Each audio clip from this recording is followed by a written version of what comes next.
दोस्तों नमस्कार।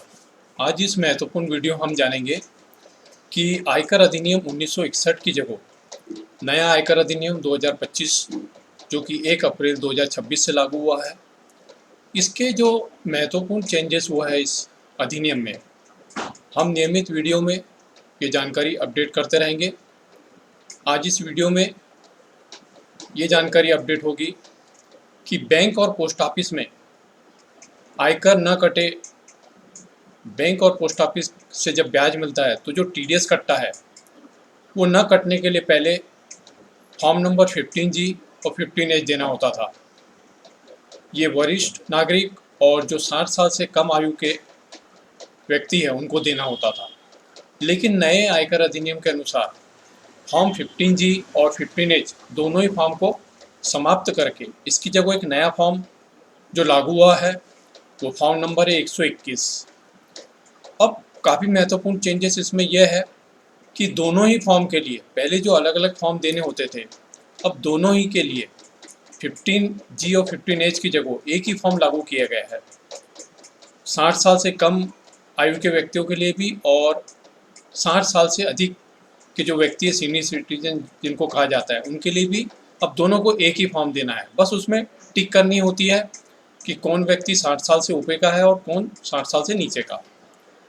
इसमें महत्वपूर्ण चेंजेस ये भी है कि पहले फाइनेंशियल ईयर की जानकारी देना होती थी, असेसमेंट ईयर की जानकारी देना होती थी, लेकिन अब इसमें महत्वपूर्ण चेंजेस टैक्स ईयर के बारे में है। जिस वर्ष में टीडीएस ना कटे उसके लिए फॉर्म दिया जा रहा है तो केवल उसमें उस वर्ष को लिखा जाएगा और उसको कहा जाएगा टैक्स ईयर। अभी तक जो जानकारी होती थी उसमें अब फॉर्म नंबर 121 में ये जानकारी देना है कि किस इनकम पर टीडीएस ना कटे उसके लिए फॉर्म दिया जा रहा है, साथ में कितनी इनकम होगी और जो व्यक्ति फॉर्म दे रहे हैं उनकी उस टैक्स ईयर में टोटल इनकम कितनी है। क्योंकि जो नए नियम लागू हुआ है उसके अनुसार इस नए 121 नंबर के फॉर्म में कुछ विस्तृत जानकारी मांगी गई है।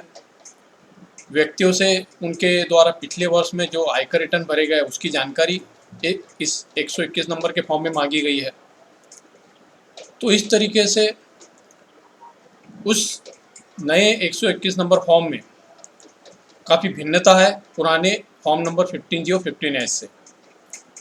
अब इसमें ये भी जानकारी चाहिए गई है कि जब आप कोई फॉर्म नंबर 121 दे रहे हैं तो क्या उसके पहले आपने कोई फॉर्म नंबर 121 किसी पोस्ट ऑफिस में या अलग अलग बैंकों में कुल कितने टोटल फॉर्म 121 जमा किया है और उनमें कितनी इनकम बताई थी, और जो अंतिम लास्ट जो आप फॉर्म 121 जमा कर रहे हैं टीडीएस ना कटने के लिए उसकी इनकम मिला के टोटल इनकम की जानकारी आपको देनी है।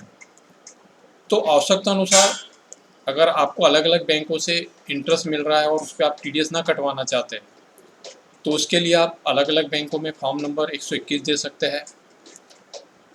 सबसे आखिरी के फॉर्म में पूर्व में दिए गए फॉर्म नंबर 121 की जानकारी देनी होती है। और नया जो चेंज आया है इसमें पिछले सालों में अगर एक आयकर रिटर्न भरे गए हैं तो उसकी भी जानकारी देनी होती है।